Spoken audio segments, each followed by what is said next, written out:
नमस्कार, मैं doctor Kamaljeet Kaur Mehta, associate professor,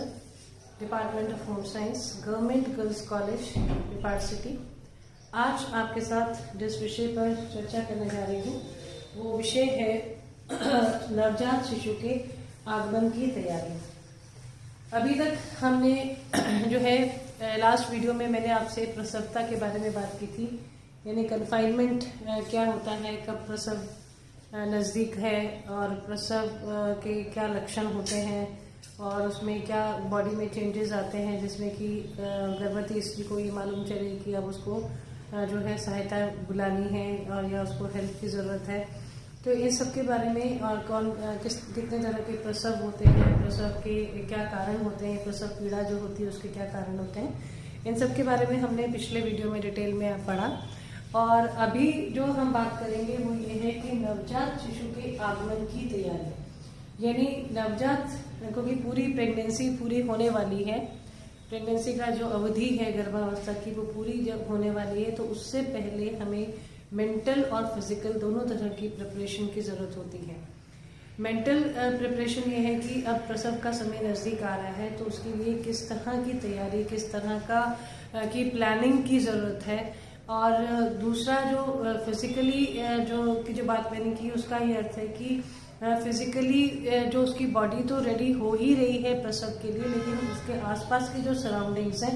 और आसपास के जो सिग्निफिकेंट लोग हैं उसकी फैमिली में, वो लोग भी जो है इस चीज़ के लिए पूरी तैयारी करके रखें कि अब उनको प्रसव की डेट नज़दीक आते ही किस तरह की आयोजन की, किस तरह के प्लानिंग की आवश्यकता है। तो हम बात कर रहे हैं प्रसव आयोजन की। प्रसव आयोजन के लिए सबसे कुछ इम्पोर्टेंट पॉइंट्स हैं, ये 5 इम्पोर्टेंट पॉइंट्स की बात करेंगे हम। नंबर 1, 2, 3, 4, 5 मैंने आपको दिए हैं। इसमें सबसे पहले उचित डॉक्टर का चुनाव, यानी जैसे कि ये जरूरी नहीं है कि प्रसव की तारीख नजदीक आए तब आप डॉक्टर का चुनाव करें। नॉर्मली क्या होता है कि जो बड़े शहरों में या जो मैटरनिटी सेंटर्स जहाँ अच्छे होते हैं, प्रसव सेवा केंद्र जो होते हैं वहाँ या जच्चा बच्चा केंद्र होते हैं, वहाँ पर लोग जो है वो शुरू से ही एक डॉक्टर उनका फिक्स उन्होंने कराया हुआ होता है। जैसे कि मैंने आपको पहले भी बताया था कि हम जो है प्रसव पूर्व सेवा केंद्र और उसके महत्व के बारे में जब बात की थी तब बताया था कि उस समय प्रसव पूर्व सेवा केंद्र जो है उसमें ये ज़रूरी होता है कि जो है आप एक जैसे ही गर्भवती स्त्री को पता चले कि वो प्रेग्नेंट है, गर्भ उसने धारण किया है, तो उसे अपने आप को एक अच्छे प्रसव पूर्व सेवा केंद्र में जो है वो रजिस्टर कराना चाहिए। इसका क्या महत्व है इसके बारे में हम ऑलरेडी बात कर चुके हैं, लेकिन यहाँ उचित डॉक्टर के चुनाव की जो बात हो रही है उसमें ये है कि अगर जो है प्रसव किसी मैटरनिटी सेंटर में कराना है तब तो वहाँ ऑलरेडी जो है अच्छे डॉक्टर के कांटेक्ट में आप होते हैं। लेकिन कई बार जो है इस तरह की जो गांवों से या जो छोटे कस्बों से या छोटे शहरों से जो गर्भवती महिलाएं होती हैं जिनको इतना ये रहता है कि घर में प्रसव कराएंगे या प्रसव के लिए दाई बुलाया जाएगी कुछ है, तो उनके लिए भी ये जरूरी होता है कि वो एक अच्छे डॉक्टर का चुनाव करके रखें। और ये जो योग्य डॉक्टर जो है, जितनी भी अच्छी नर्स या दाई अगर आपके पास अवेलेबल है, लेकिन फिर भी आप एक अच्छे डॉक्टर के साथ में गर्भवती स्त्री को एक अच्छे डॉक्टर के कांटेक्ट में रहना जरूरी होता है, जिससे कि वो आंतरिक स्थिति, क्योंकि डॉक्टर अगर योग्य होगा तो वो आंतरिक स्थिति एवं प्रगति से अवगत होगा, यानी आप पहले से उसके कांटेक्ट में हैं और वो आपके जो है थॉरो चेकअप और पूरे तरह से चेकअप कर रहा है, तो वो उसे आपकी क्या इंटरनल पोजीशन है, क्या स्थिति है और क्या प्रोग्रेस है, आपकी प्रेगनेंसी जो गर्भवती स्त्री की जो प्रेगनेंसी है उसकी क्या प्रोग्रेस है, इसके बारे में वो पहले से ही अवगत होगा। दूसरी बात यह है कि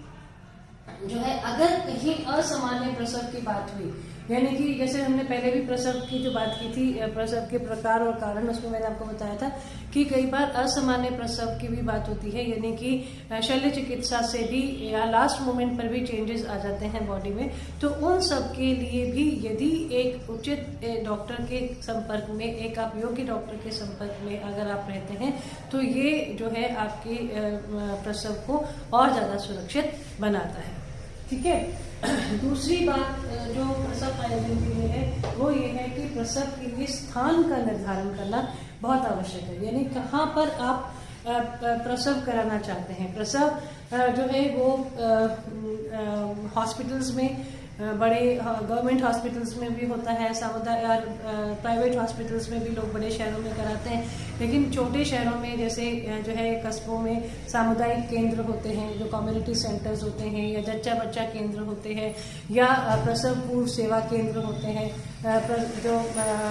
मैटरनिटी से रिलेटेड जो केंद्र होते हैं, तो उनमें भी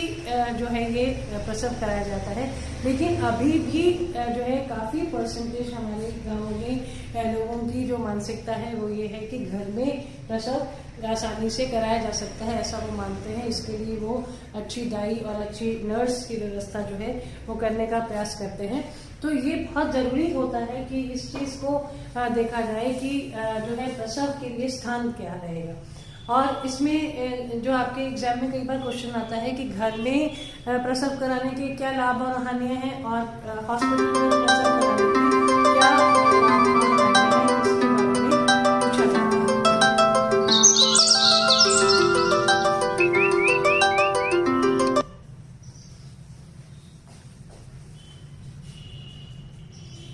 और जो है इसमें जो खास जो चीज़ है वो ये है कि जैसे प्रसव के लिए जब स्थान हमने निर्धारित किया, यानी अस्पताल या घर में अगर हमने के लिए अगर हम सोचते हैं, तो घर में जब प्रसव कराया जाता है तो उसके लिए दो इम्पोर्टेंट चीजें होती हैं। एक है प्रसूति कक्ष का चुनाव और एक होता है प्रसूति कक्ष की व्यवस्था। यानी प्रसूति कक्ष जो है वो घर के किस कोने में होना चाहिए, ये बहुत इम्पोर्टेंट है। एक तो सबसे इम्पोर्टेंट चीज़ है कि वहाँ पर जो है उचित संवातन हो, वेंटिलेशन प्रॉपर हो, लाइट प्रॉपर आती हो, धूप अगर आए तो और भी अच्छी बात है, और जो है ये घर के शोरगुल से दूर होना चाहिए, रसोई घर से दूर होना चाहिए। और इसके लिए जो प्रसव के लिए जो स्थान है वो इस तरह का जो है, और साथ ही साथ एक जो है जल की निकासी जो है उसका, यानी कि जो वेस्ट वाटर जो है वो किस तरह से बाहर निकलेगा, उसकी भी निकासी का भी प्रबंध होना चाहिए। तो ये प्रसूति कक्ष का चुनाव और प्रसूति कक्ष की जो व्यवस्था होती है वो इस तरह से होनी चाहिए कि उसमें जो है जब घर में अगर आप प्रसव करा रहे हैं तो एक ऐसा रूम आपने कर लिया है तो उसके लिए अरेंज करने के लिए कम से कम फर्नीचर होना चाहिए। उसमें जो बहुत ज़रूरत का जो सामान है, जो महिला के लिए, गर्भवती स्त्री के लिए जो पलंग है, या उसके साथ में उसके लिए बच्चे के लिए पालना है, या जो है एक आवश्यक टेबल कुर्सी, इस तरह का ही लिमिटेड फर्नीचर, उसमें बहुत ज़्यादा भीड़ भाड़ और बहुत ज़्यादा जो है चीज़ें उसमें नहीं होनी चाहिए। फिर जो है उसको जो है उसमें अच्छा सा अगर उसको अरेंज करें तो अरेंज करने में अगर अच्छे सुंदर बच्चों के चित्र है, या कुछ किसी के इंस्पिरेशन वाले जो जैसे प्रेरक अगर किसी के वचन है, या कुछ इस तरह की चीज़ें अगर लिखी हुई हो या वहाँ हो ऐसा कोई पोस्टर वगैरह, तो ये भी बहुत हेल्पफुल होता है। तो जो है ये तो घर के प्रसव की। लेकिन घर के प्रसव की बात में जैसे मैंने बताया कि कई बार जो है ये भी एक क्वेश्चन मार्क आता है कि घर में प्रसव कराना कितना सेफ होता है। देखिए वैसे तो घर में जो है बहुत पुराने ज़माने से बहुत सारे जो है डिलीवरीज जो है वो घर में होती रही, लेकिन जो है एक हमेशा एक डर या एक वो चीज़ रहता है कि यदि नॉर्मल डिलीवरी में भी अगर यदि लास्ट टाइम पर अगर कुछ प्रॉब्लम हो जाए तो घर में डिलीवरी कराना जो है वो खतरनाक भी हो सकता है। उसमें जो है कुछ तरह की जो है प्रॉब्लम्स भी आ सकती हैं। और अगर इसकी लाभ की बात अगर हम देखें तो हम जो है बड़े जो है अगर गांव से बड़े हॉस्पिटल जाना पड़े उससे हम बचते हैं कि उसमें जो है नहीं जाना पड़ेगा, या घर में भी अगर जो है आसपास अच्छा योग्य डॉक्टर से हमने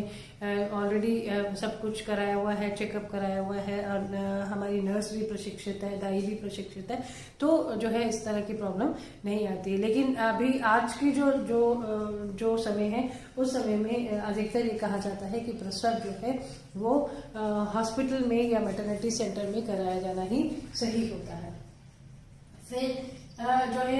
और जब अस्पताल में यदि प्रसव कराया जाता है तो उसके फायदे अगर हम देखें तो सबसे बड़ी बात है कि जो है जो डॉक्टर्स वहाँ पर होते हैं वो आधुनिकतम वैज्ञानिक रीति से प्रशिक्षित होते हैं। यानी सब जितनी मॉडर्न से मॉडर्न टेक्नोलॉजी जो है, उस मॉडर्न टेक्नोलॉजी के बारे में उनको नॉलेज होती है, उनको उससे वो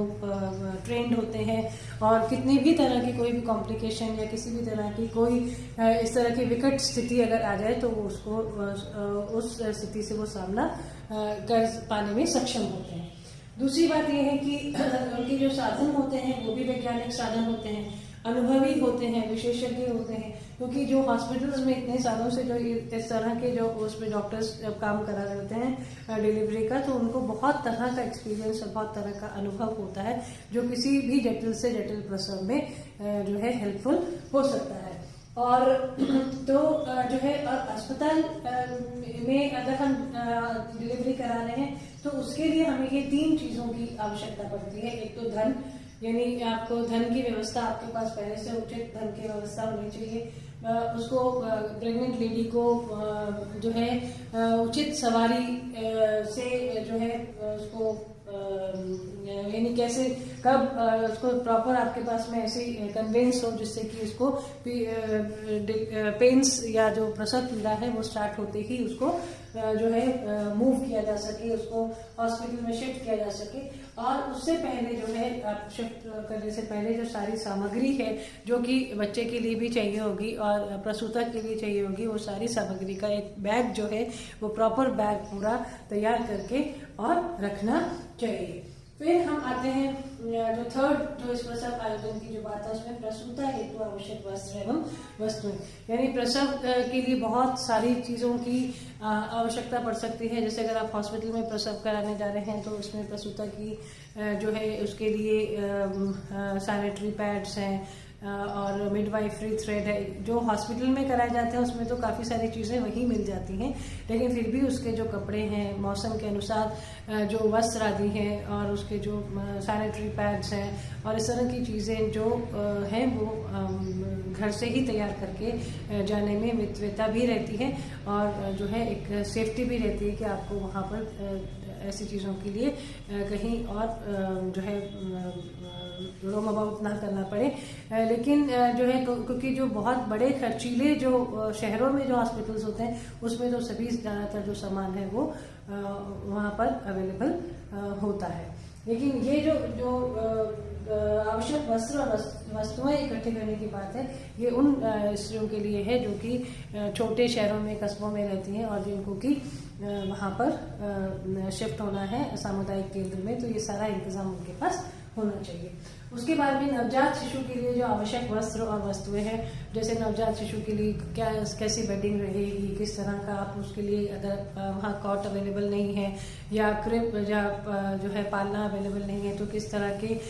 जो है आप सामान उसके लिए, जैसे उसके बिस्तर है, उसके कपड़े हैं, उसके जो है और ख़ास करके जो न्यूबॉर्न बेबी को कपड़े पहनाए जाते हैं वो आप जानते हैं कि वो क्योंकि उनकी स्किन बहुत सेंसिटिव होती है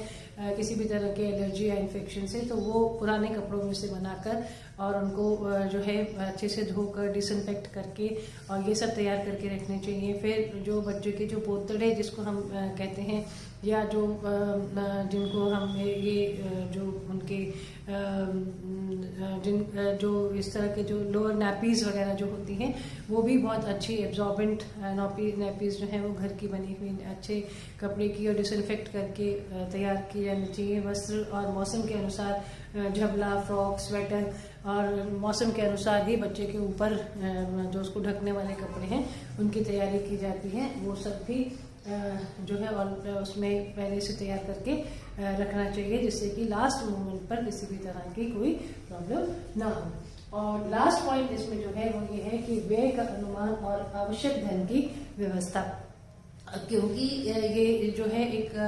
बहुत ही ऐसी स्थिति है जिसमें किसी भी तरह का कोई भी टर्न आ सकता है, किसी भी तरह की कोई भी प्रॉब्लम आ सकती है, तो ये बहुत ही वाइज स्टेप रहता है, बहुत ही जो है एक उस तरह की वो है कि पहले से ही जो है काफ़ी धन की जो है मात्रा, धन का जो अमाउंट है, जो व्यवस्था है वो करके रखनी चाहिए जिससे कि जो लास्ट मोमेंट में किसी तरह की, क्योंकि कई बार जैसे हमने पहले भी बात की कि कई बार नॉर्मल डिलीवरी हम एक्सपेक्ट करते हैं कि सामान्य प्रसव होगा, लेकिन कभी कभी जो है ये जो है कॉम्प्लिकेशन हो जाती है लास्ट मोमेंट पे, आखिरी समय में कुछ ऐसी जटिलताएं आ जाती हैं जिनकी वजह से जो है डिलीवरी या ऑपरेशन करना पड़ता है। ऑपरेशन के लिए धन की व्यवस्था जो है वो अधिक चाहिए, तो उसके लिए जो है ये अनुमान और आवश्यक धन की व्यवस्था जो है ये आप किसी भी अच्छे योगी डॉक्टर के द्वारा आपको मिल सकती है। तो इसके अलावा एक और बात मैं लास्ट में आपसे करना चाहूँगी कि जो बिल्कुल इस तरह के जो गांव होते हैं जहाँ पर कि सामुदायिक केंद्र भी बहुत दूर है, या जो ढानियाँ हैं जहाँ पर डिलीवरीज कराई जाती हैं और जहाँ पर डिलीवरीज जो है वो नर्स के द्वारा या जो है दाई के द्वारा कराई जाती है, तो इसके लिए बहुत ही इम्पोर्टेंट कुछ पॉइंट्स हैं जो मैं आपके साथ शेयर करना चाहूँगी। एक तो ये है कि जो नर्स है वो प्रशिक्षित होनी चाहिए, जो दाई है वो भी प्रशिक्षित होनी चाहिए, यानी उसको नॉलेज होनी चाहिए, उसको एक्सपीरियंस होना चाहिए। फिर ये चेक करें कि उसका वो जो है उसकी सब हाइजीनिक उसकी जो है वो रहना चाहिए, यानी किसी भी तरह का कोई भी संक्रमण उससे होने की संभावना ना हो। जो मिडवाइफरी थ्रेड और ब्लेड जो गर्भनाल काटने के लिए यूज़ करते हैं वो भी बिल्कुल जो है विसंक्रमित अच्छे से की हुई पहले से होनी चाहिए, और डिलीवरी के कराते टाइम उनके बाल बंधे हुए होने चाहिए, और जो है एकदम से जो है हर जो है साफ सफाई का, स्वच्छता का ध्यान रखना चाहिए, क्योंकि ये ऐसा समय है जिसके बारे में हम अगले वीडियो में बात करेंगे कि प्रसूता की देखभाल कैसे की जाती है। तो कई बार ऐसा होता है, आपने भी सुना होगा कि प्रसव के बाद में जो है संक्रमण हो जाता है जिसको पुपेरल सेप्सिस कहते हैं, प्रसूति ज्वर भी आता है, वो ज्वर जो है वो संक्रमण के कारण होता है। और हमारे देश में कई जो माताएं हैं, कई जो प्रसूता स्त्रियां हैं, उनकी जो है गांव में खास करके उनकी डेथ या मोर्टेलिटी रेट हालांकि अभी तो कम हुआ है, लेकिन फिर भी इस तरह से कि अगर उनके पास प्रॉपर सैनिटेशन की, प्रॉपर स्वच्छता की अगर नहीं रहती है, अरेंजमेंट नहीं रहता है, तो वो भी एक इनके लिए जो है फैटल हो जाता है, इनके लिए इम्पोर्टेंट कारण बनता है मोर्टेलिटी का। तो इन सब चीज़ों को ध्यान रखना जो है वो आवश्यक है। धन्यवाद।